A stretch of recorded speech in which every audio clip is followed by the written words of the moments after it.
하나님 말씀 빌립보서 1장.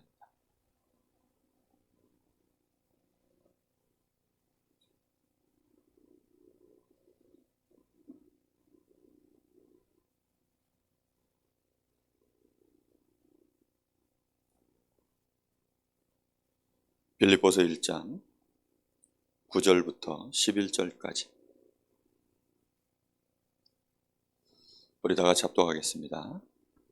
내가 기도하노라 너희 사랑을 지식과 모든 총명으로 점점 더 풍성하게 하사 너희로 지극히 선한 것을 분별하며 또 진실하여 허물 없이 그리스도의 날까지 이르고 예수 그리스도로 말미암아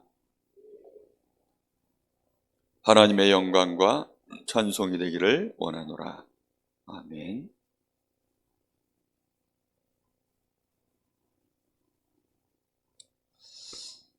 지난주 우리 전도학교 나눴던 메시지가 굉장히 중요합니다.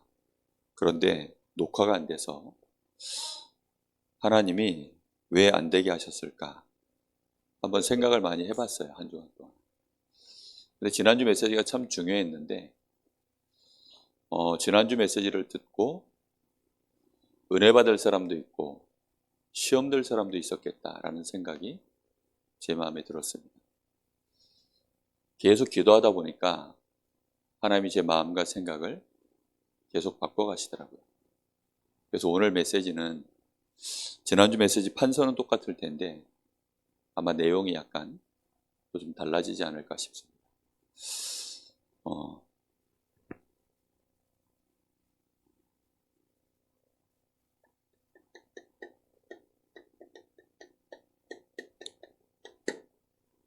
전도자의 준비입니다. 지난주에는 사도행전 1장 8절을 가지고 본문을 삼았었는데 오늘은 빌립보 1장 9절 11절을 가지고 마음의 메시지를 이 배경을 가지고 오늘 전체 말씀을 나누겠습니다. 전도자로서 우리가 준비할 수 있는 하나님이 지금 우리 교회에 세우신 시스템이 전도학교입니다. 이 전도학교를 통하여서 하나님은 우리가 뭘 알길 원하냐면 복음을 제대로 이해할 수 있는 사람이 되기를 원합니다. 글자로 얘기하면 한 번 듣고 이해할 수 있습니다. 그러나 하나님이 말씀하시는 복음에 대한 이해는 복음으로 말미암아 내가 치유되어지고, 예를 들면 내가 받은 상처, 과거의 모든 묶여있는 것들로부터 내가 벗어나는 것입니다. 치유되어지고 그걸로 실제로 또 내가 갱신할 것은 복음 중심으로 갱신되어지고, 우리의 모든 근본 자체가 하나님과 함께하는 쪽으로, 하나님을 떨어져서 복음이 뭡니까? 하나님이 함께하는 거거든요. 이 하나님과 함께하는 그 길을 하나님이 우리에게 여신 것이 그리스도를 믿는 믿음이다. 그게 복음에 대한 내용입니다. 그럼 우리가 그것을 실제로 이제 알고 내 것으로 누리기 시작할 때 벌어지는 일이 치유, 갱신입니다. 복음을 이해했다는 말은 수학책 한 권 내가 진도 나가서 이해한 것처럼 그렇게 이해했다는 뜻이 아닙니다. 복음을 내가 이해하기 시작했다는 말은 복음으로 말미암아 실제로 치유가 일어나는구나. 이 복음으로 말미암아 내가 너무 감사하다. 내 삶이 지금까지 내 생각이, 내가 묶여 있었던 것들이 이게 이래서 묶였었고, 이게 쓸데없는 거였고, 이거는 가치 있는 것이고, 이거 하나님하고 안 맞는 것이고, 이건 사단이 뿌려놓은 씨앗이고, 이런 것들에 대하여 하나하나 말씀 속에서 내가 생각이 치유되어지고 마음이 치유되어지면 그것으로 인해서 우리에게 갱신이 계속 일어나게 되어 있습니다.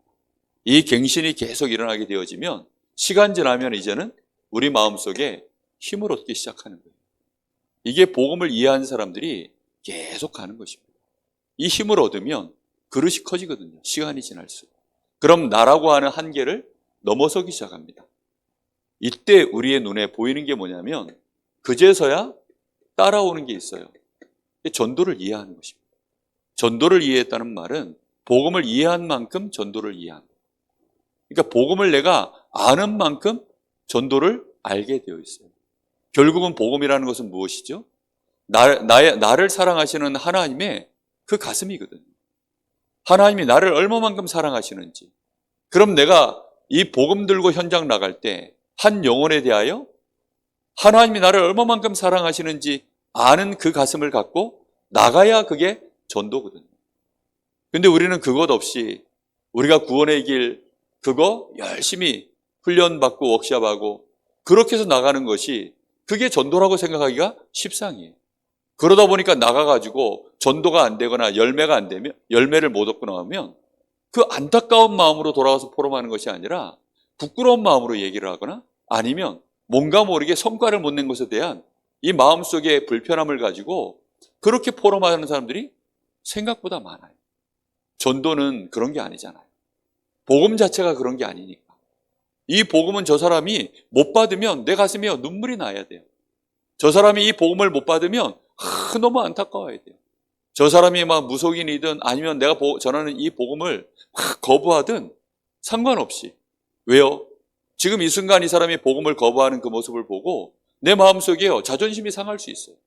내가 힘들게 이 복음 들고 나와서 이 사람을 위해서 기도하고 와서 내가 이렇게 하는 건데 저 사람이 그걸 알아주지도 못하고 나에게 막 오히려 나를 막 대적하고 욕하고 핍박하면 그게요 잘못하면 그게 원한이 생길 수 있고 내 마음속에 뭔가 위축되어져서 두 번 다시 전도 현장 나가고 싶지 않은 이제 이런 상황으로 가기도 쉽습니다. 근데 초대교회는요 그러질 않았어요. 초대교회는 복음을 정말로 생명으로 누렸거든요. 복음을 통해서 나 같은 죄인을 구원하신 그 하나님의 희생을 직접 봤거든요. 하나님이 나 같은 인간을 위해서 십자가에 지신 것을 이 제자들과 그 초대교회 제자들은 그걸 직접 본 사람들이에요. 그러니까 그 사랑 앞에, 그 은혜 앞에 녹아져서는 핍박이 오는데도 그 핍박을 당연한 것으로 여겼어요. 우리 주님도 핍박을 당했는데 내가 뭐라고 이 정도 핍박을, 오히려 그래서 내가 복음 때문에 핍박받을 수 있음을 감사하게 생각했다라고 그렇게 나옵니다. 얼마만큼 전도를 이해했느냐?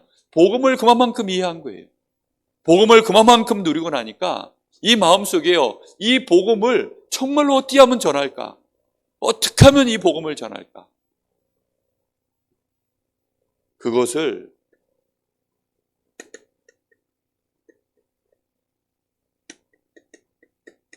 그게 알고 봤더니 하나님 나라의 일인 거예요.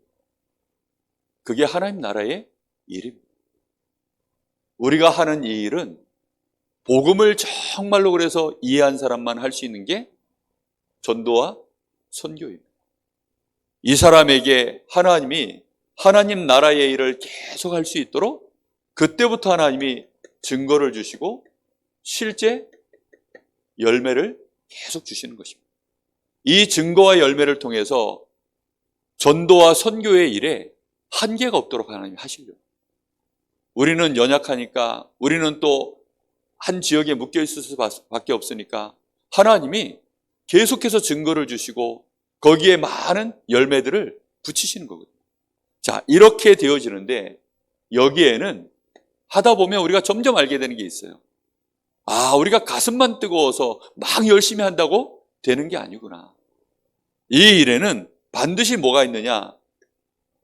하나님이 정해놓으신 계획들이 있구나. 하나님의 계획이 있어요. 하나님의 계획. 그 계획을 따라서 하나님이 진행해 나가시는 시간표라는 게 반드시 존재합니다. 그래서 우리가 정말 하나님 사랑하고 영혼을 사랑하고 전도자를 사랑하고 함께하는 공동체를 사랑하지 않으면 하나님이 진행해 나가시는 데 있어서 이 시간표라는 것이요 쉽게 발견되지 않습니다. 이 시간표를 발견한다는 것은요 되게 어려운 일입니다. 사실. 왜냐하면 혼자 할 것 같으면 뚝딱뚝딱 하면 되죠. 그런데 함께 하려고 하면요 정말 어려워요. 예를 들어 제가 저희 집 식구들 태워가지고 오늘 전도학교 오는데도요 다들 사정이 있어요. 제일 빨리 나와야 될 것 같은 남자가 서종원이가 오늘 제일 늦게 나왔습니다. 제일 빨리 나와야 되는데 원래 같으면 원래도 제일 빨리 나와요. 근데 제일 늦게 나온 거예요. 그것도 이제 정말 차가 이제 뭐 거의 갈 듯 말 듯한 상황에서 뛰어나왔습니다. 알고 보니까 왜 그랬냐? 급동이 마려워가지고. 그거 처리하고 오신다고. 알고 보니까. 근데 그런 시간표가 다 있거든요. 개인의 하나님이 허락해 놓으신 시간표가 다 있어요. 그러면 야, 전도학교 가야 되는데 미리미리 좀 싸지. 예? 그러면 되잖아요. 아니 근데 그게 체질상 안 되는 사람들이 있잖아요. 그리고 갑작스럽게 벌어지는 일도 있고, 하나님은 이런 일 저런 일들을 통해서 이렇게 브레이크도 밟으시고 저렇게 핸들을 꺾기도 하시고, 하나님은 이렇게 저렇게 다 해나가시거든요. 우리가 사고 한 번 난다는 것이요, 만약에 그때 제가요 그런 생각이 들 때가 있어요. 예를 들어 교차로에서 요 골목길 오는데 이렇게 쫙 오다가 아무 생각 없이 늘 잘 조심해서 오다가 한번 방심할 때 희한하게 사고가 딱 나요. 그럼 그때요 제가 그런 생각이에요. 집에서 내가 신발을 조금 1초만 좀 늦게 신었어도 이 사고는 안 났을 텐데, 나오는 길에 누구 한 사람 만나서 내가 말이라도 한마디 인사하고 왔으면 이런 사고가 안 났을 텐데, 아니면 내가 평소에 조심하듯이 내가 잘 조심만 했어도 이 사고가 안 났을 텐데, 아니면 내가 나갈 때 우리 집 사람이 여보 잠깐만요 평상시대로 한번 나를 불렀으면 그러면 사고가 안 났을 텐데. 그러니까 그 모든 것들이 다 이게요 맞춰져서 이게 사고가 난 거예요. 그러면 여기에는 우연처럼 하나만 보면 우연이지만 전체를 다 종합해서 딱 보면 이게 우연이라고 보기에는 결국은 필연이 되는 거예요. 그럼 거기에는 하나님의 뭐가 들어있죠? 절대가 들어있는 거예요. 근데 우리는 교회 안을 쳐다보면서도, 우리가 전도 현장 나가서도 사실 이런 게 잘 안 돼요. 그러다 보니까 우리는 누가 한 사람이 튀면 그 사람에 대해서 칭찬하는 사람이 있는가 하면 또 막 모란돌이 종 맞는다고 또 막 욕하는 사람이 있고, 군대 가면 그래요. 그래서 중간만 해라. 절대 뒤처지도 말고 앞서지도 말고 딱 가운데만 있어요. 뒤처져 있으면 고문관 소리 듣고, 앞에 나오면 제대하는 그날까지 일만 하다 나옵니다. 눈에 딱 띄면 그때부터 제대하는 날까지 일만 하다 딱 가운데만. 교회는 그런 데가 아니거든요. 세상은 그렇게 해야 되는데, 예? 진짜 우리는 이상하게 배워먹었어요. 뭐든지 다. 그러다 보니까 하나님의 시간표 계획 이런 거에 예민하게 반응하지를 못합니다. 그게 왜 안 되느냐? 일단 복음이 우리에게 강하지 않아요. 복음이 우리 속에 깊이 있게 뿌리가 잘 안 내려져 있어요. 그래서 너희의 모든 사랑으로 너희의 지혜와 지식과 총명이 넘쳐나기를 내가 기도한다. 하나님 사랑, 인간 사랑이. 이 모든 사랑은 하나님 사랑, 인간 사랑이 너희에게 지식으로, 총명으로 넘쳐나서 그 속에서 이제 일이 진행되어지는 겁니다. 그렇게 해서 너희가 그리스도의 날까지 흠없는 자로 발견되어져서 그때까지 가서는 하나님께 영광이 될 만한 그 아름다운 열매들이 너희들을 통해서 맺어지기를 원한다. 그냥 하나님이 빵빵빵빵 뻥튀기 터지듯이, 티밥 튀우듯이 한 번에 팍 터쳐내고 이런 식으로 할 것 같으면야 얼마나 간단하겠습니까? 근데 그렇지가 않아요. 마가다락방 교회에서 한 방에 하나님이 3,000명 터뜨렸잖아요. 그렇죠? 그러고 나서 그 뒤에도 팡팡 터뜨리다가 역사가 뒤로 지나가면 지나갈수록 그렇게 되든가요, 안 되든가요? 그렇게 안 됩니다. 하나님이 한 번 시간표가 필요해서, 하나님도 이때는 내가 빵 한 번 터뜨려야 된다는 거 아시기 때문에 그 시간표에 빵 터뜨리시는 거예요. 그러다가 이제 바울 사도가 저 로마 사역을 향하여 가면 갈수록 이 역사들이요 그렇게 안 일어납니다. 로마에 가까이 가면 갈수록 그렇게 역사가 일어나면 안 돼요. 그렇게 일어나면 심각한 문제입니다. 만약에 중국 땅에 우리 2만 명 막 WRC 이런 집회 중국 땅에서 하면 어떻게 될까요? 막바로 다 색출당해가지고요. 그냥 중국에 뿌리가 뽑혀버립니다. 그렇게 하면 안 되거든요. 그래서 시간표가 하나씩 하나님은 그때와 장소와 시간표를 따라 역사를 일어나가십니다. 복음을 이해하면 복음 안에서 우리가요 전도자의 여정을 가면서 점점 뭐가 보여져야 되냐면 하나님의 계획, 이 시간표가 발견되어지는 게 정상입니다. 자, 그러려고 하니까 우리가 이 은혜와 이 축복을 누리는 데 있어서 가장 중요한 부분이 교회입니다. 예수님이 베드로가 신앙 고백하자마자 너는 반석이라. 내가 이 반석 위에 하필이면 그 신앙 고백을 하자마자 단어를 뭘 쓰셨냐면 이 반석 위에 내가 뭘 세운다고요? 교회를 세운다 그랬어요. 하나님께서 이 아담이 홀로 독처하는 것을 보기에 좋지 않아서 그 갈대를 뽑아서 하와를 만드시고 둘이 한 몸이 되어지도록 만들고는 가정을 이루셨어요. 그러니까 가정과 교회는 하나님이 절대적인 이유를 갖고 하나님이 직접 만드신 것이 가정과 교회입니다. 그러면 교회라는 것을 여러분들이 정말 마음에 이해를 해야 돼요. 가정이라는 것을 이해하지 못한 채 결혼하는 부부들이 너무나 많아요. 그러다 보니까 가정이 깨지는 거예요. 또 교회가 뭔지를 이해하지 못한 채 신앙생활을 교회 안에서 시작하는 사람들이 너무나 많습니다. 그러다 보니까 교회 안에서요 적응을 못하는 거예요. 적응 못한 결과로 어느 날 간신히 뭐 교회 안에 직분자 되고 그러다 중직자 되고 뭐 어느 날 교회 안에 목회자 되고 그 자리에 올라가면 온전한 교회를 이루지 못하고 뭔가 모르게 또 한쪽으로 기우는 교회를 만듭니다. 예를 들면 이런 거예요. 교회사가 지금까지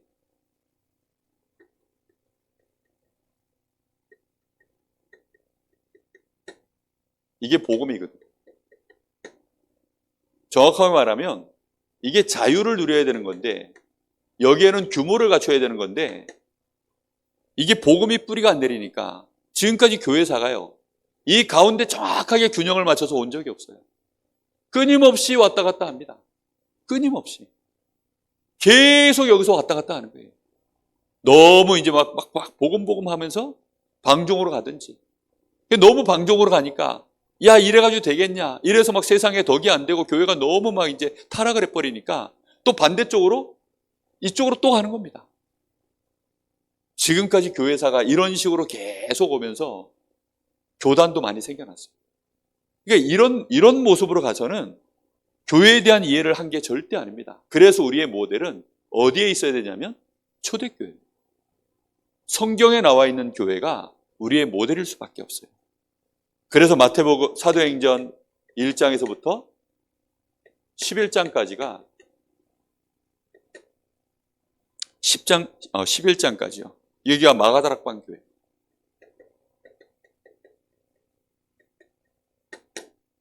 이 마가다락방 교회는 처음으로 교회 공동체의 시작이에요.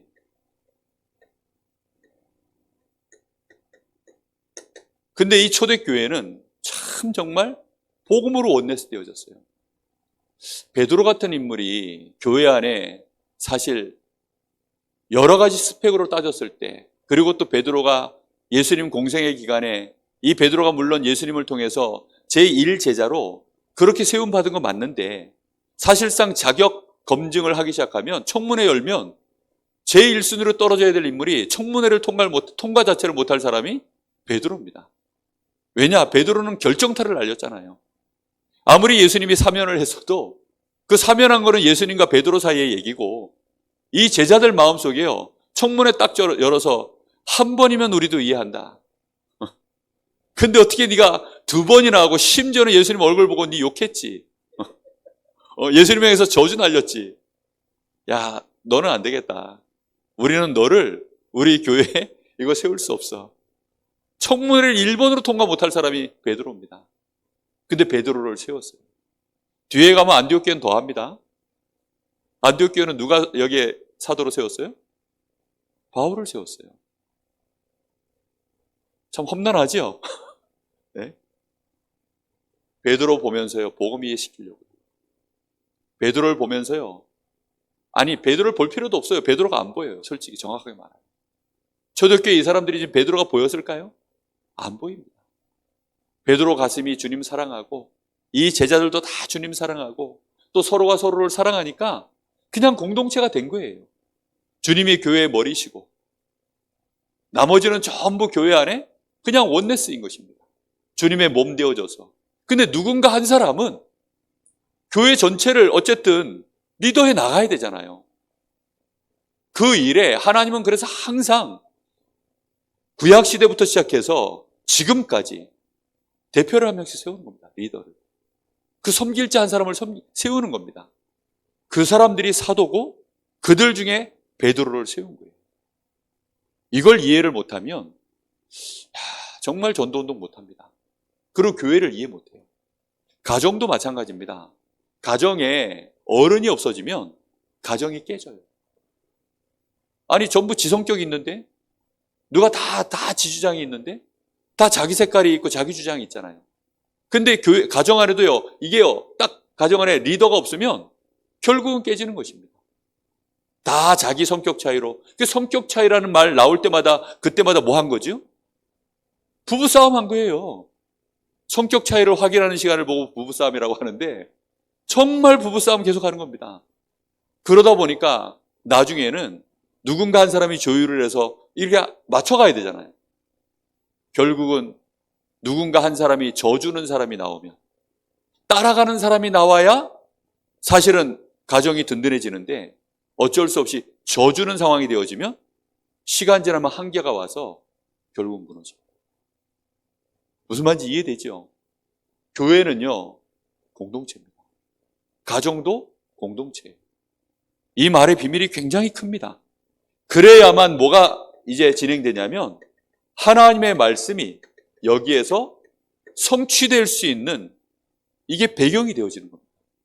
하나님은 말씀을 성취하셔야 돼요. 하나님의 계획이 말씀으로 우리에게 주시는 것입니다. 교회 공동체는 다른 거 하는 것이 아닙니다. 하나님의 계획을 말씀으로 받아서 말씀으로 선포해서 그 말씀의 언약을 이루기 위하여 공동체 되어진 것이 그게 교회예요. 사람으로 얘기하면 딱 이런 겁니다. 이게 머리고 이게, 죄송합니다, 그림을 이렇게 그려서, 여기가 주님이십니다. 그리고 여기가 이게 교회예요.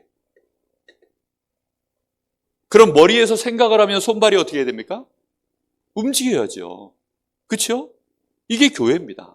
이렇게 움직여져야 되는 거예요. 그러면 하나님이 우리에게 그 생각하신 바를 뭘로 주시죠?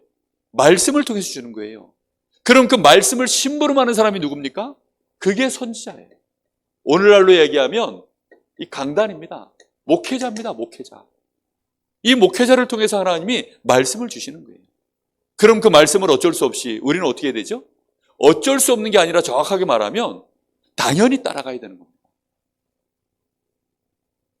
저는 이 말을 할 자격이 20%, 한 200% 있다고 생각합니다. 왜 200% 있느냐? 10년을 100%로 치면 20년을 정말 저는 강단 타고 가고, 저는 이거 하나만큼은 하나님 앞에서 자신 있게 말할 수 있어요. 제가 강단 녹취를 지금도 우리 당회장 목사님 쓰시면, 이제는 이게 워드를 안 쳐서 그렇지, 제가 이거 지난주 강단 여기 써놓은 거, 깨알같이 써놓은 거 여러분 보시면 깜짝 놀랄 겁니다. 정말 깨알같이 씁니다. 그리고 똑같이 밑줄 치고, 제가 여러분한테 판서 제가 해가지고 보냈던 것처럼 그렇게 그대로 제가 해가지고 제 걸로 보관하고 제 카톡에 딱 올려서는 수시로 이거 쳐다봅니다. 복음 체험. 그거 딱 붙잡고 간다니까요. 아니 내가 담임 목사인데? 아닙니다. 교회는 강단이에요. 강단. 강단에 누가 서느냐가 다른 겁니다. 예를 들어 우리 김동규 전사나 우리 김유신 전사가 강단에 섰어요. 그럼 어떻게 될까요? 하나님이 일하시는 겁니다. 그렇게. 무슨 말인지 이해됩니까? 근데 교회 안에는 강단만 있는 것이 아니라 또 뭐가 있어요? 행정이 있습니다. 교회 안에 행정이 있고, 이러다 보니까 이 행정과 또 재정이 있어요. 행정과 재정과 강단. 사실 이거를, 그래서 교회에서 하나님이 이걸 원활하게 움직이려고 하려고 하다 보니까 당회라는 걸 만들고 담임 목회자를 세운 거예요. 그래서 이 당회 안에서도 또 누군가가 이거를 결정을 해야 되니까 담임 목회자를 통해서 당회권을 주고 또 교회 안에 행정권을 주고 강단권을 주고 예배권을 줘서 독재입니까? 독재가 아니에요. 정말 복음 사랑하는 목회자라면 독재 안 합니다. 독주 안 합니다. 독선 안 부립니다. 그죠? 함께 가는 거죠. 함께. 어떻게 하든지. 초대교회는 그게 진행되기 시작한 거예요. 근데 안타까운 것은 베드로가 생각보다 많이 인정을 못 받았던 거야. 그걸 어디서 할 수 있느냐? 유대인들이 이 고넬료에게 베드로가 가서 복음 전한 그 일로 인해서 이 초대교회, 이 마가다락방 교회가 비난을 해요. 베드로가 하나님이 이래서 이랬다라고 또 영권을 가지고 팍 했으면 좋았는데 뭔가가 약간 뉘앙스가 약했고 이 사람들도 그냥 마지못해서 인정을 하고 어떤 이런 느낌이었어요. 이러다 보니까 그게 사단이 딱 틈을 탈 수 있는, 어쩔 수가 없는 거죠. 그러다 보니 전도와 선교의 흐름이 막혀버린 거예요. 전도와 선교의 흐름이 막혔다는 말은 그들이 가지고 있는 복음이 그만큼이라는 거예요. 그러면 그만큼이라는 얘기를 따져보면 우리는 알죠. 유대인의 복음, 할례자의 복음, 딱 이렇게 묶여버린 겁니다. 이들이 마가다락방 교회가 가진 복음은 할례자의 복음인 거예요. 정확하게 말하면. 그 할례라고 하는 거에 묶여가지고 우리는 혹시 어디에 막혀 있습니까?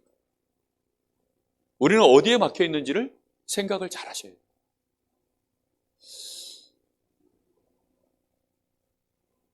이러다 보니까 뭘 놓쳤느냐? 결국은 교회의 본질을 놓쳐버린 것입니다. 하나님이 베드로에게 딱 세워가지고 그가 기도하는 중에 하나님이 세워서 야, 내가 정결하게 한 거야. 아니, 내가 괜찮다고 하는 거야. 그럼 너는 이유 없이 먹어. 그럼 먹었어요, 베드로가. 그러면 담임 목회자가 예를 들어서 교회에서 그걸 먹고 교회에서는 이해할 수 없는 일이 교회 안에 벌어졌습니다. 그러면 교회 안에 중직자들, 함께하는 많은 교역자들이 어떻게 해야 될까요? 그걸 붙잡고 하나님 앞에서 같이 포럼하고 기도하고 하나님의 뜻이 맞는가 아닌가 정말 깊이 있게 함께 오랫동안 함께요. 이걸 놓고 고민하고 기도하면서 인도를 받아야 되잖아요. 근데 그런 모습이 잘 안 보여요. 이게 안타까운 거죠. 저는 제일 들어온 게 그래서 혈이 막히는 거예요. 소통이 그냥 끊어지는 거예요. 어떻게 하든지 소통하고 함께 나누고. 이렇게 되어져서 할 수 없이 이제 세워진 교회가 11장부터 15장까지 안디옥 교회.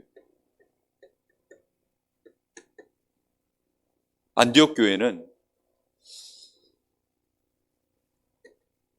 하나님이 허락하신 환난으로 인해서 흩어진 교회. 이 흩어진 자들 중에 누가 모인 겁니까? 이방인들에게 복음 전할 자들이 안디옥까지 와서 복음을 전하다가 자연스럽게 모여진 곳이 이게 안디옥 현장입니다. 그 안디옥 현장에 공동체가 이루어지니까 그게 교회가 되어지도록 여기에 누굴 보낸 겁니까? 사도를 보낸 거예요. 그래서 바나바를 이 마가다락방 교회에서 파송한 거예요. 평신도들끼리 모여가지고 막 여기서 전도운동을 한 겁니다. 그래서 막 역사가 일어나는 거예요. 그 얘기를 듣고 여기서 어떻게 했습니까? 파송을 한 거예요. 이게 굉장히 중요합니다. 그래서 한 뿌리 이 초대교회라고 하면 이 마가다락방에서 시작되어져서요. 전 세계 교회로 전부 지금까지 연결되어 온 것입니다. 근본은 어디서 시작되는 겁니까? 여기서 시작된 거예요. 이게 그래서 교회의 시작이고 뿌리고 모델입니다. 여기에서 이제 안디옥 교회가 또 온 거예요. 그 바나바는 어디서 배웠죠? 여기서 배운 겁니다. 다른 데서 배운 게 아니에요. 이렇게 해서 여기에 바나바가 파송되고 바나바가 이제 바울을 또 데리러 다소에 가서 와서는 오가는 길 속에 이제 있었던 많은 얘기들을 또 이 바나바가 바울과 함께 포럼했겠죠. 그리고 바울의 중심에 대해서 확인했겠죠. 그리고는 이제 함께 이 바울을 세워서는 1년간 안디옥에서 계속해서 또 제자들을 훈련시키는데 거기서 비로소 이 사람들이 뭐라고 칭함을 받았다고요? 그리스도인, 헬라파 유대인, 뭐 히브리파 유대인 이거 말고 정말로 그리스도인이라고 하는 칭함을 받는 일이 여기서 시작된 것입니다. 이렇게 되어져서 여기에서 이제 참된 선교가 처음으로 시작이 되어졌고요. 이걸로 인해서 이것만 할 수 있도록 아예 지금 이 마가다락방 교회에서는요, 베드로에게 하나님이 문을 여셔가지고 그렇게 한 것을 가지고 힐난을 하는데, 지금 여기에서는 아예 선교하라고, 이방인 향해서 나가라고 아예 뭘 구성했어요? 그것만 할 수 있는 팀을 구성할 만큼 이제는 제대로 응답을 받은 것입니다. 모든 사람이 다 나갈 수는 없잖아요. 누군가는 대표로 나가야 돼요.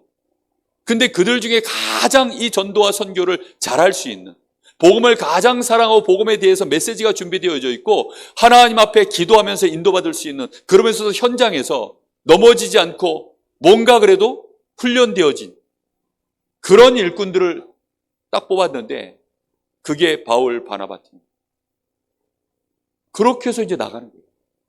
요 팀들이 나가서는 순회를 하는 거죠.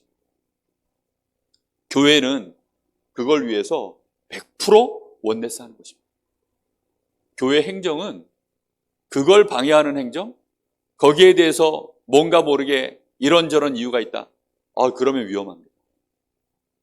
다른 것은 몰라도 여기에 대해서는요, 우리가 아무 이유가 없어요. 정말 하나님이 이걸 얼마나 절대적인 것으로 보고 계신지 모릅니다. 근데 우리는 자칫 잘못하면, 여기에 대한 이게 약하면 우리도 모르는 사이에 이런 부분들에 대해서 자칫 어렵게 느껴질 수가 있어요. 특히 교회에는, 원래는 교회가, 지난주에도 얘기했지만 교회의 모든 재정권이 사도들에게 다 있었어요. 행정권. 그 증거가 뭐냐? 구제하는 일, 그거를요, 누가 전부 다 했냐면 사도들이 다 했다니까요. 교회 안에 모든 구제하는 이런 일들을요, 사도들이 다 맡아서 했어요. 교회 안에 뭐 재정, 그러니까 구제하는 일에 전부 이제 돈이 나가잖아요. 그 재정을요, 사도들이 다 하다가 원체 이제 이게 많아지다 보니까 이상하게 이제 우선순위가, 히브리파 유대인들은 원래 본줄기다 보니까 자연스럽게 자기들이 뭐 하잖아요. 예를 들어서 여기 시온이 종원이 같은 경우에는 또 우리 교회 안에 랩런트들 부모가 같이 있으면 그냥 뭐 엄마 아빠 따라서 밥 먹을 때 같이 자연스럽게 와서 그냥 밥 먹고, 알아서 뭐 간식 먹을 때 뭐 쭈뼛거리지 않고 알아서 와가지고 지가 뭐 주워 먹고 가서 너무나 편안하게 하잖아요. 근데 이제 친구 따라온 애들, 어쩌다 부모 없이 그냥 혼자 이렇게 교회 온 아이들, 아니면 교회 안에 오랫동안 익숙해지지 않고 그냥 어쩌다 들어온 새 가족, 이런 사람들은요, 누가 데려가지 않으면 혼자서 시험 들어가지고 그래가지고는 소외감을 느낍니다. 밥 먹으러 가는데 챙겨서 안 데려가면 지들끼리만 가는구나. 우리는 일부러 지들끼리 간 게 아닌데 지들끼리만 가는구나. 뭐 이렇게 이제 잘못되어지는 거예요. 그러니까 사도들 12명이서는 그 많은 숫자들 속에 그런 식으로 주로 소외되어지는 헬라파 유대인들에 대하여 미처 못 챙기는 겁니다. 그러니 평신도들끼리 서로 이렇게 다 이제 어쩔 수 없이 이게 벽이 안 생겨야 되는데 이게 차이가 생기는가 봐요. 그러다 보니까 자기들끼리는 말을 막 잘하는데 목사만 오면 말을 안 해. 그러더라고요, 이상하게. 그래서 이제 그 일을 원활하게 할 수 있도록 서로 소통하려고 일을 사도들이 이 중직자를 세우고 맡긴 거예요. 원래는 누가 다 하는 거예요? 사도들이 다 하는 거예요. 제가 오늘 말씀 읽다가요, 그리고 언제입니까? 임직식인가요? 교회 설립 예배인가요? 그때 목사님 한 분이 서서 메시지를 하시는데 요 얘기를 잠깐 지나가면서 얘기를 하시더라고요. 근데요, 이게 제 귀를 빵 때리는 거예요. 그렇구나. 그게 말씀을 보니까, 근거를 보니까 말씀 안에 그게 꽉 들어있어요. 모세를 세워서 하나님이 막 재판하는 일을 하루 종일 하는 거예요. 교회 안에 그러니까 이제 행정권, 뭐 재판권, 뭐 그 모든 것들을 하나님이 지도자에게 준 겁니다.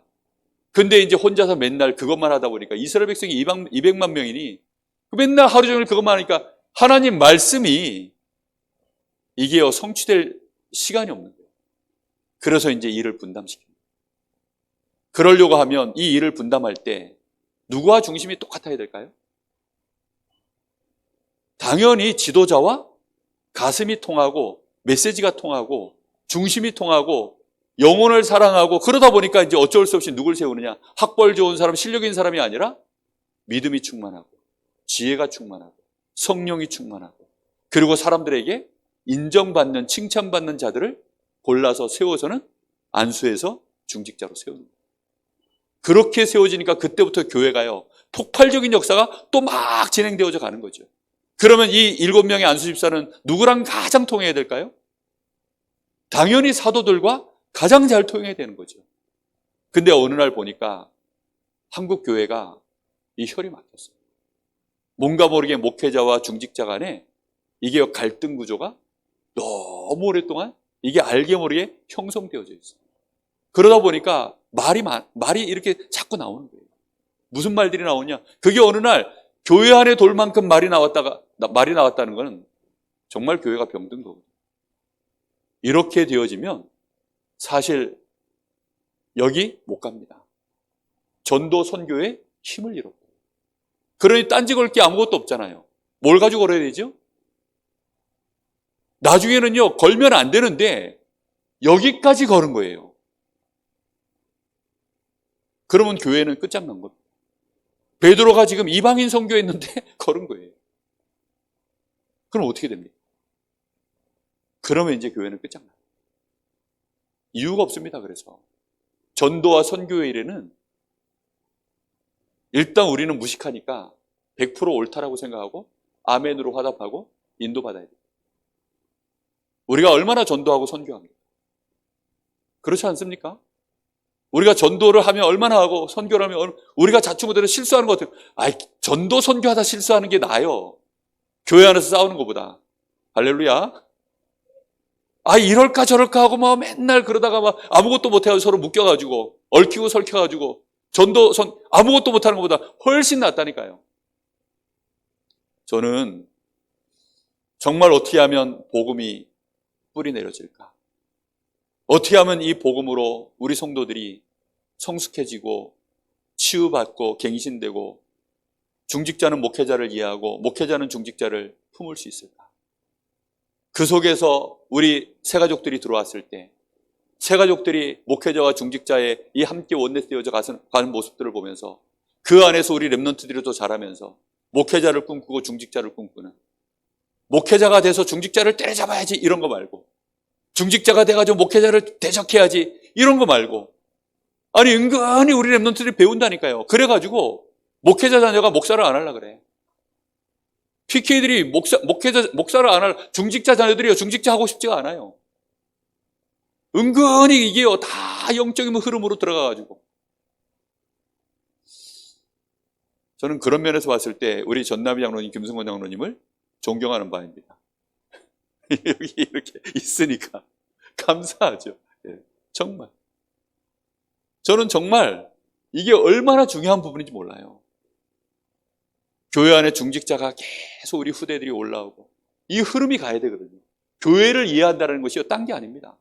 그래서 교회는 아이러니컬하게도 제1순위가 어쨌든 누구죠? 교회 안에? 주님 다음에 목회자입니다.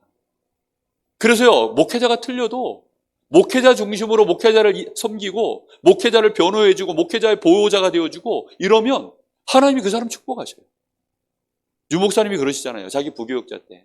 교회 담임 목사님이 무슨 짓을 하셨는지 얘기 안 하셨어요. 근데 모든 중직자, 부교육자들이 다 돌아섰대요. 어느 날 기도하다가 유 목사님이 아니다. 나라도 담임 목사님 편대해야 돼. 뭐 편된다기보다도 교회를 보호하려면 목사님 보호해. 그러니까 교회를 사랑하니까 이제 목사님 보호해야 되겠다. 이렇게 생각이 든 거예요. 그래서는 이제 몇 사람 교역자들 마음 통하는 사람들 얘기해가지고 우리 기도하자. 자기는 그때가 하나님 앞에 최고로 응답받는 시간이었다. 이렇게 얘기하시죠. 우리가 잘못하면 교회를 흔드는 식이 되거든요. 왜요? 그냥 뭐 바른 말 하잖아요. 바른 말. 뭐 틀린 말 합니까? 다 맞는 말 하죠. 교회가 든든해져야 됩니다. 정말로 주일날 예배 탁 드리고 나면 다들 막 감사하고 즐겁고 기쁘고 막 그 안에서 막 축제도 되고 또 연약한 자 보면 막 이해가 되어지고 그들을 막 이렇게 섬기고 귀하게 보고 그런 모든 모습들이 우리 주님이 우리를 사랑하신 모습이거든요. 죄인들 찾아가시고 병든 자 찾아가시고 이번 주 말씀처럼 죽음의 자리에 일어나서 또 그 자리를 따라가시고 혈루병 걸린 여인, 격리시켜 마땅한 그 여인을 오히려 안심시키고 그게 우리 주님의 마음입니다. 제가 진짜 한 주간 동안 무슨 생각이 있냐? 미쳤구나. 지난주 제가 메시지한 결을 이렇게 제가 느끼거든요. 뭔가 모르게 메시지가 드셌어요. 뭔가 모르게 전투적이었고 뭔가 모르게 드셌어요. 아마 여기 들으셨던 분들은 약간 제가 지금 이렇게 얘기하니까 그랬던 것 같은데? 아마 그런 생각 들 겁니다. 정말 교회는 누가 뭐래도 하나님 사랑, 인간 사랑. 그게 답니다. 그것 때문에 원냈습니다. 사도행전 16장부터 19장까지는 여기는 이제 마게도냐 교회가 나옵니다. 드디어 이 순회팀이 마게도냐 현장으로 들어가서 지역마다 뭘 세우기 시작하는 겁니까? 교회를 세우기 시작하는데 처음에는 어디서 시작되어져요? 한 지역에 우리 주님이 말씀하셨죠. 둘씩 짝지어 보내면서 그 지역에 들어가거든 합당한 집을 찾아내라 그랬어요. 바울 사도 이 팀들이요 들어가서는 합당한 집을 찾아낸 거예요. 이 합당한 집을 찾아냈는데 그 집주인이 있을 거 아닙니까? 결국은 집이 문제가 아니라 누가 중요한 거죠? 그 집주인을 찾아내라는 거죠. 그 사람이 이 빌립보 지역의 루디아, 데살로니가 지역의 야손, 고린도 지역의 이제 브리스가 부부. 이런 일꾼들이 이제 하나씩 찾아진 겁니다. 그래서 그 집을 통해서 여기에서 이제 미션 홈이 시작되어지고 여기에서 지교회가 시작되어지고 이게 나중에는 개교회로 세워져 가는 것입니다. 그럼 이 교회는 전부 뿌리가 어디입니까? 여기 마가다락방. 더 정확하게 말하면 이제는 안디옥 교회에서 시작된 겁니다. 이 안디옥 교회를 통해서 세워진 교회입니다. 여기에 이제 누굴 세우는 거죠? 제자를 찾고 일꾼을 세워서 이 현장에 세우는 겁니다. 근데 이때만 해도 사도가 부족했어요. 이때만 해도 사역자 역할을 감당할 사도들이 부족했습니다. 그러다 보니까 중직자를 딱 세우는 겁니다. 그 중직자를 집중적으로 세우는 일에 이제 디모데를 남겨서 빌립보 지역에서 계속 사역을 하도록. 그러고 나서는 나중에는 어떻게 하죠? 직접 또 순회하기도 하고 아니면 편지를 보내요. 그게 14권의 서신입니다. 이런 일꾼들이 일어나고 나니까 이제 이 일꾼들이 20장에서부터 이제 28장까지인데요. 여기가 로마 교회. 이 로마 교회에 이렇게 세워진 많은 일꾼들 속에 드디어 누가 일어나기 시작하느냐? 렘넌트들도 일어나고 실제로 이제 로마 복음화를 할 수 있을 만한 복음과 전도와 규모가 실제로 준비되어진 일꾼들이 한 팀이 되어져 가지고 바울을 밀기 시작한 겁니다. 그게 로마서 16장의 그 유명한 보동식이에요. 보호자, 동력자, 식주인 역할. 그리고 사랑하는 자, 또 뭐 어머니 같은 자, 뭐 친척 같은 자, 심지어는 목숨도 내어주는 자. 이제 이런 인물들이 로마서 16장의 일꾼들이 일어선 것입니다. 이 사람들이 일어나니까 이 사람들을 통해서 로마의 정치, 경제, 사회, 문화 이 전반에 걸쳐서 드디어 그 현장에 파고 들어가서 전문교회를 세우기 시작하는 거예요. 이렇게 되어지니까 전문성 있게 그 현장을 파고들으니까 이제 그 현장에 전문교회들이 세워져 가면서 어느 날 로마가 복음화되어지는 이렇게 가는 것입니다.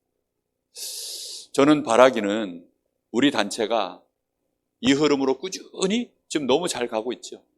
저는 우리 교회가 이 흐름으로 가기를 정말 기도하고 있어요. 이 전도와 선교를 위해서 그래서 하나님이 제일 먼저 뭘 이야기를 원하시느냐? 전도자는 그래서 교회를 이해해요. 누가 뭐라 그래도 교회를 모르면 그래서 절대 전도운동이 지속될 수가 없습니다. 우리 강원노회도 이렇게 가만히 안을 이렇게 들여다보면 겉에서는 좋은 소문들 이렇게 건축도 하고 이런 일 저런 일들 많이들 하는데 이렇게 속 실상을 들여다보면 병들어 있는 교회들이 생각보다 많고 목회자와의 갈등이 없는 교회들이 별로 없고 저는 그게 너무 가슴이 아파요. 그래서 우리 노예 안에서 무슨 행사만 있으면 반드시 참석합니다. 참석을 해서 내가 이 교회에 내가 기도할 제목이 없을까? 이 교회를 위해서 내가 혹시 잠깐 왔다 가는 거지만 헌신할 수 있는 게 없을까? 제가 마음속에 그 중심을 가지고 갑니다. 항상. 어떻게 하든지 이 교회에 혹시 조금이라도, 그래서 제가 해줄 수 있는 거는 일단 목사님한테 힘주고, 목사님이 위로해드리고, 혹시 목사님이 필요한 거 있다면 제가 아직은 연약하지만 나중에라도 혹시 도와드릴 게 있으면 도와드렸으면 좋겠다. 이런 마음들을 갖고 갑니다. 그러다 이제 혹시 또 중직자, 제가 그 교회 중직자를 함부로 건드릴 수는 없잖아요. 그런데 혹시 하나님이 중직자에게 팀 사역할 수 있는 잠깐 시간표가 있다면 교회를 이해시키는 그런 일들을 조금씩 하고 옵니다. 예전에도 캠프 갔을 때, 우리 노예 캠프 이제 코로나 전에 갈 때는요, 저하고 팀으로 이제 그 교회 성도가 이렇게 붙여질 거 아닙니까? 그러면요, 그 캠프 기간 동안에 제가 뭐 하느냐? 팀 사역합니다. 이분들이요, 은근히 이제 슬슬 자기 얘기를 다 털어놔요. 그럼 털어놓는 얘기가 주로 이제 결국은 누구 얘기냐? 목사님과의 갈등 얘기야. 결국은 뭐, 예? 서론, 본론, 결론은 어디냐? 결국은 목사님과의 갈등이에요. 중직자들, 뭐 교회 성도들 얘기 들어보면 결국은 마지막은 어디로 가냐? 목사님과의 갈등이에요. 전부 그렇더라고요. 그때마다 제가 목사님 편에 설 수 있도록 목사님을 이해시킵니다. 목사님 편에 서야 된다라가 아니라 목사님을 이해시킵니다. 우리 목사님이 어떤 분이시다. 우리 교회 안에서도요, 제가 부교육자 시절에 많은 분들이 저한테 한 번씩 또 얘기합니다. 또 저한테 시험 받은 사람은 어디 가서 얘기하는지 모르겠는데 막 얘기를 해요. 그럼 그때마다 저도요, 모자라지만 모자랄 땐 모자란 대로 그렇게 얘기를 합니다. 어떤 거는요, 그냥 못 들은 척하고 지나가. 그렇게 안 하면 문제가 일어나거든요. 정말 이 교회 이해, 교회 안에는요, 뭐 얼마나 뭐 수없는 영적 문제 많은 사람들이 모여들어 있어요. 서목사부터 시작해가지고 우리는 다 영적 문제 가득합니다. 그런데 교회를 우리가 이해하고 정말로 복음 사랑해서 이렇게 교회가 흐름이 가기 시작하면 하나님은 반드시 세계 복음화를 이루어 가실 줄로 믿습니다. 자, 그걸 위해서 전도의 방법이 있어요. 전도의 방법의 가장 중요한 시작은 개인입니다. 내가 나를 변화시키지 못하면 다른 사람 못 바꿉니다. 그래서 가장 중요한 시간이 개인 다락방 시간. 내가 나에 대하여 확신 없으면 다른 사람에게 확신 못 줍니다. 내가 복음에 대한 체험이 없으면 다른 사람한테 지속적으로 할 수가 없어요. 근데 이게 가능한 이유는 with Emmanuel oneness. 주님이 우리와 함께 하시기 때문에. 그래서 내가 하나님을 바라보고 하나님과 함께하는 이 축복의 시간을 매일매일 누리는 것입니다. 이러다 보면 여기에 지역을 복음화할 수 있는, 내가 있는 현장을 복음화할 수 있는 여기에 작은 공동체가 만들어져요. 그걸 보고 지역 다락방이라고 하는 거예요. 이렇게 만들어져야 돼요. 내가 정말로 혼자서 이걸 누리다 보면 반드시 뭐가 보이느냐? 이 지역에 전도해야 될 대상자들이 보이고 우상에 깔려있는 사람들 보입니다. 그러니 지역을 놓고 기도하기 시작하는 거죠. 여기에 하나님이 지역 복음화할 수 있도록 시스템을 하나 세워주죠. 그러면 내가 있는 지역뿐만이 아니라 이제는 다른 지역도 보이잖아요. 그러다 보니 하나님이 그거 할 수 있는 만남을 주시는 것입니다. 그 만남 속에 우리는 뭐 하게 되어 있습니까? 그걸 보고 팀 사역이라고. 거기에는 한 방향으로 나갈 수밖에 없는 메시지가 흘러가게 되어 있어요. 그래야만 함께 할 수 있습니다. 여러분, 어떤 경우에도 한 방향으로 나가려고 하면 한 메시지를 타야 됩니다. 그래서 우리는 본부 메시지라는 게 있고 강단 메시지가 있는 거죠.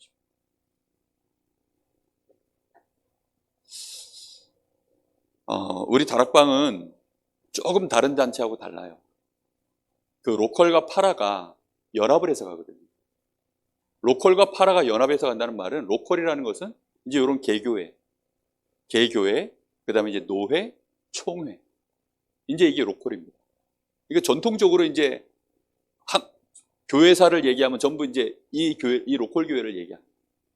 이제 파라처치는 뭐냐면, 파라처치는 선교단체들이 주로 교회에 적을 두지 않고 따로 단체를 만들어서 이렇게 가는 거예요. 예를 뭐 CCC 이런 거. 근데 중요한 건 뭐냐면 두 단체가 한 번도 섞인 적이 없어요. 근데 이제 우리 다락방이 교회사에 처음으로 로컬과 파라가 함께 가는 일이 벌어진 겁니다. 사실은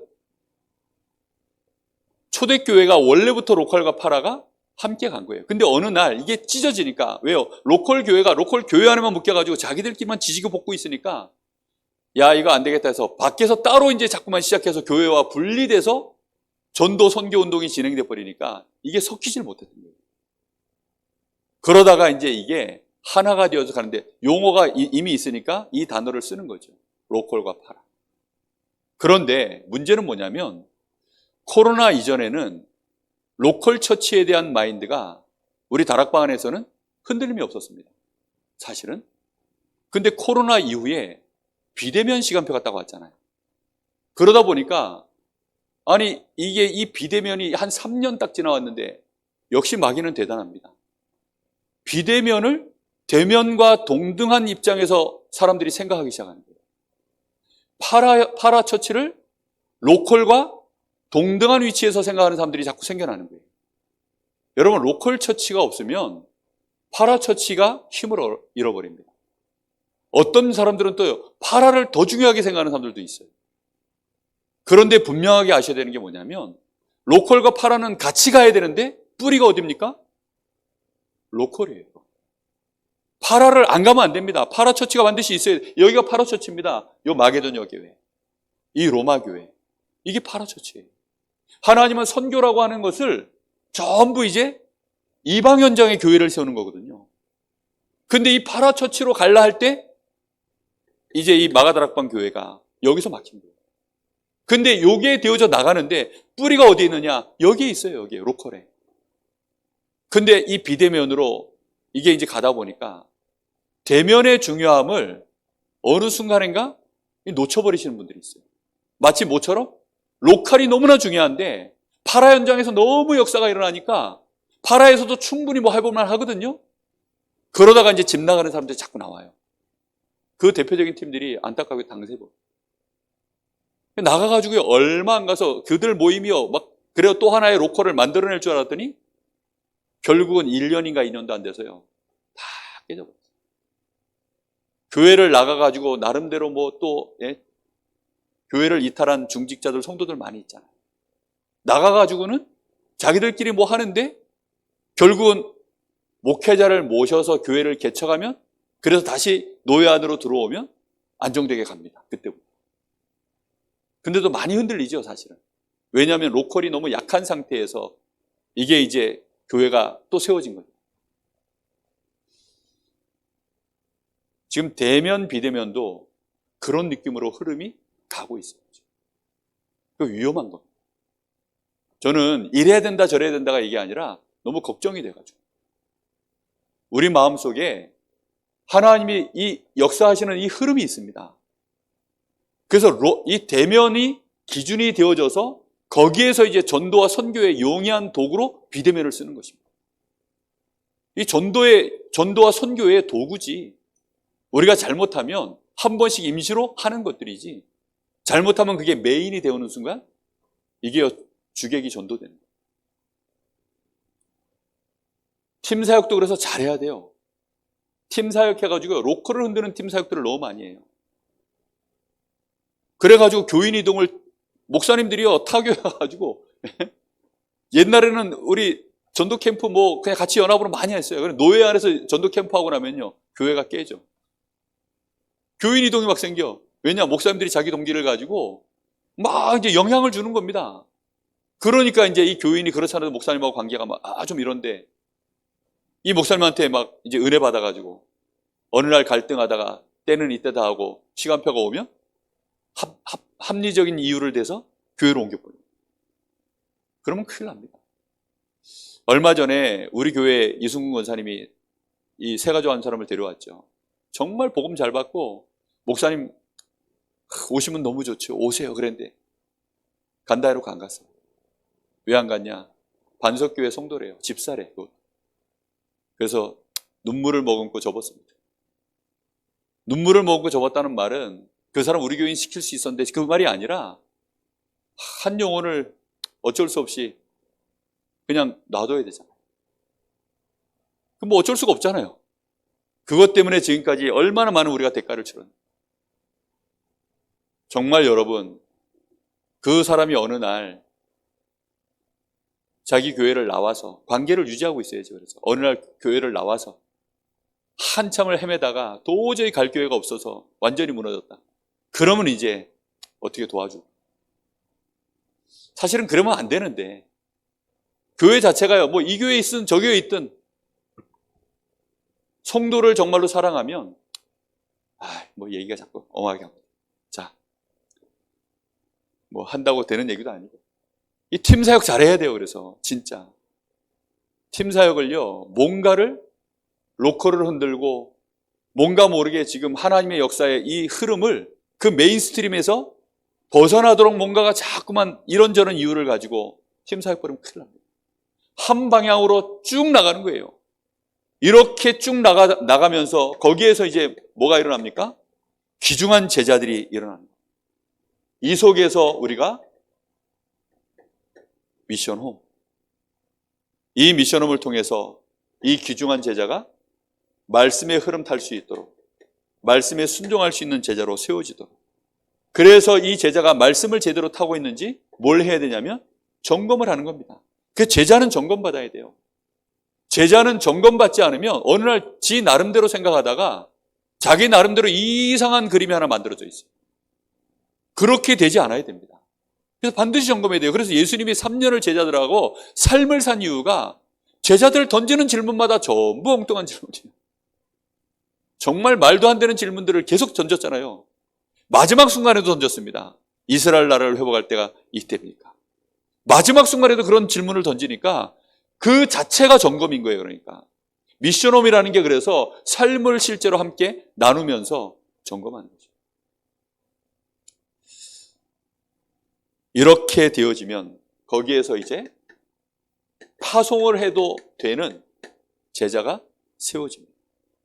파송을 할 수 있는 제자가 세워졌다는 말은 똑같이 사도와 같이 자기가 처음 복음 받고 원색 복음 그대로 현장에서 이 복음 운동할 수 있는 그런 준비가 된 제자를 말하는 것입니다. 이런 제자가 세워지면 이제 그 현장에서 자신의 업을 가지고 전문 사역을 감당하는 일꾼이 이제 일어나는 것입니다. 이런 일꾼들이 세워지면 이 제자는 이제 자기의 업을 가지고 복음의 힘을 가지고 그 현장에 영향력을 미쳐서 그걸 가지고 전도 운동을 하고요. 실제로 하나님이 주시는 빛의 경제를 가지고 현장에 서밋으로 세워지는 것입니다. 이렇게 되어지면 얼마 지나지 않아서 현장을 정복하는, 현장을 완전히 장악한 징조로 그 현장에 교회가 세워집니다. 그게 지교회예요. 현장의 승리에 깃발을 꼽는 것입니다. 지역을 장악하는, 빛을 발하는 플랫폼, 파수망대, 안테나, 이 일을 하는 것을 보고 캠프라고 합니다. 계속해서 플랫폼을 세워가고 그 현장에 파수망대를 또 세우고 그 현장에 전체가 소통할 수 있는 안테나를 계속 세우는 일, 그게 캠프입니다. 이 캠프를 계속해 나가는 현장의 지교회를 세웁니다. 자, 결론입니다. 결론은 간단해요. 그래서 제자는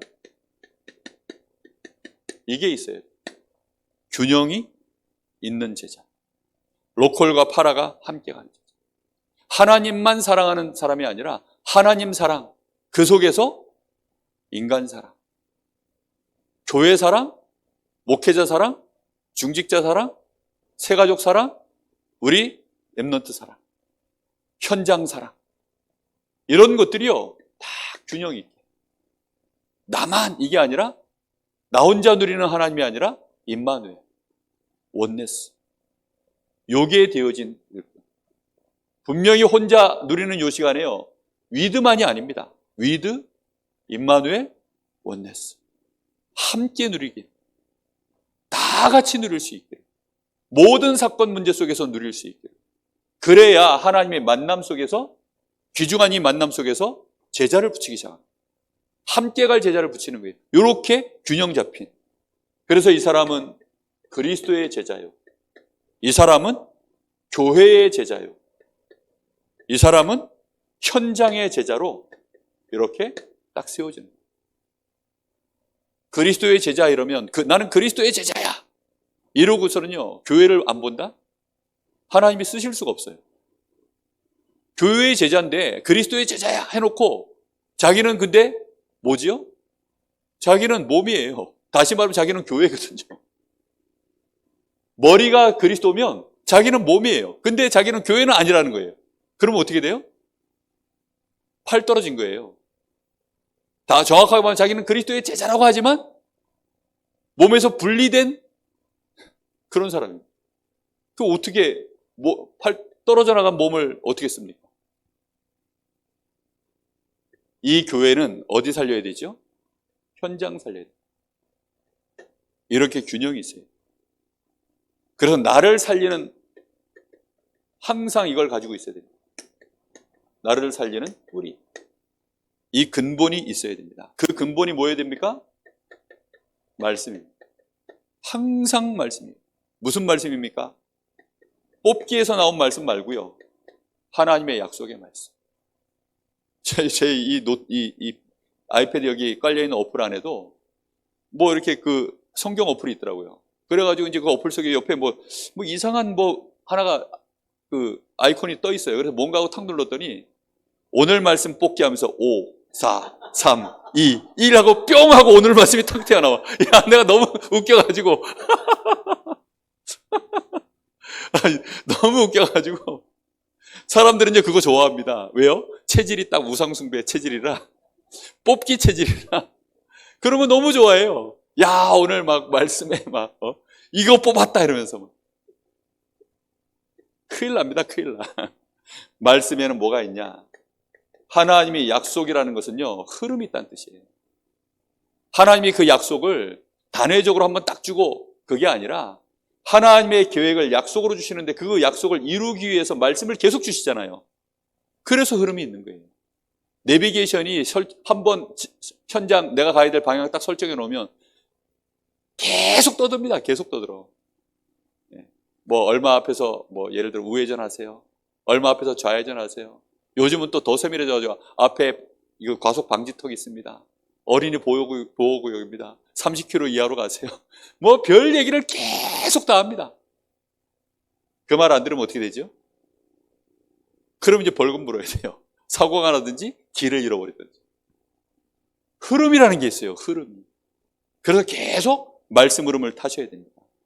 그리고 그 말씀 붙잡고 실제로 내가 하나님 앞에서 기도하는 것입니다. 그래야만 내가 이 약속의 말씀이 성취되어지는 자리에 인도받아 갈 수 있어요. 그래야만 어느 날 그 자리에 하나님이 응답의 열매를 주시는 것입니다. 그걸 보고 전도라고 해요. 우리는 그래서 우리의 눈을 반드시 지속할 수 있는 눈을 뜨셔야 돼요. 지속할 수 있는 눈이라는 게 다른 것이 아닙니다. 현실만 보는 게 아니죠. 현실을 보고, 사실을 보고, 진실을 보고, 그렇지만 이 모든 것을 뛰어넘는 영적 사실을 보고 더 중요한 하나님의 절대 계획을 보는 이 눈을 항상 가지고 있습니다. 그래서 이 눈을 우리가요 진짜 보려고 하니까 어떻게 봐야 되느냐? 조금 멀리 보셔야 돼요. 멀리 봐야 된다는 말은 여유를 가지고 쳐다보라 이 말입니다. 조금 더 깊이 있게 보려고 해야 돼요. 그래야만 영적 사실과 하나님의 계획이 보여집니다. 이 속에서 우리가요 정말로 하나님이 가장 원하시는 절대가 뭔지를 꼭 찾아내기까지 가셔야 돼요. 그래야 지속이 돼요.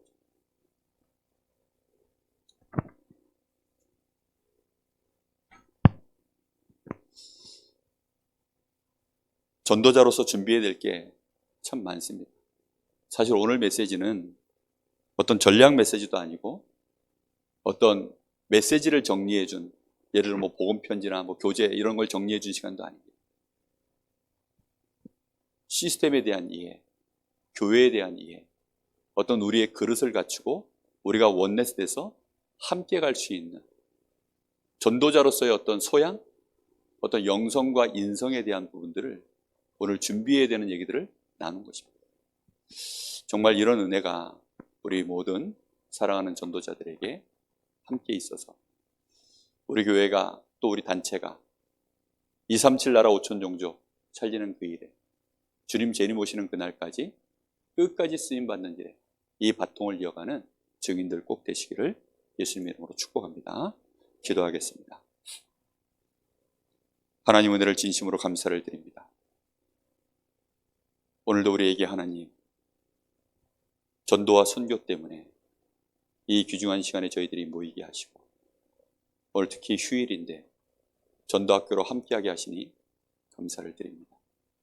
오늘 전도자의 준비, 하나님 혹시 부족한 종이 잘못 전달하고 조급하게 전달한 거 있다면 하나님께서 삭제시켜 주시고 우리 가슴 속에 꼭 전달돼야 될 주님의 음성만 남게 하여 주옵소서.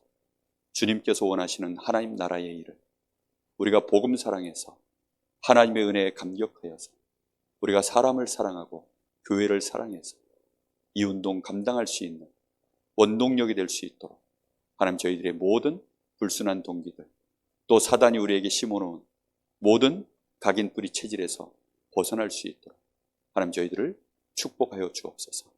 우리 교회가 힘있길 원하고 정말로 모든 사람을 품을 수 있는 그릇이 있는 교회가 되어지기를 소원합니다. 목회자와 중직자가 소통되어지게 하시고 목회자가 중직자를 섬기게 하시며 중직자가 목회자를 사랑할 수 있는 그런 교회가 되게 하옵소서. 그 속에서 우리 새가족들이 또 우리 자라나는 귀한 렘넌트들이 목회자를 꿈꾸고 중직자를 꿈꿀 때 정말로 공동체 안에서 세계복음화를 보는 그런 축복된 그림으로 인도받아갈 수 있도록 하나님이 역사하여 주시옵소서. 지금은 우리 주 예수 그리스도의 은혜와 우리 아버지 하나님의 크신 사랑하심과 성령의 역사하심, 전도자로서의 여정을 걸어갈 수 있도록 그 축복된 훈련과 이 귀중한 전도자의 발걸음 속에 함께 할 수 있도록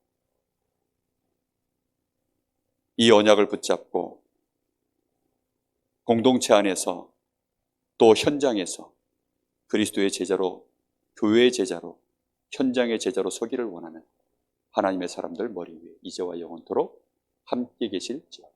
아멘.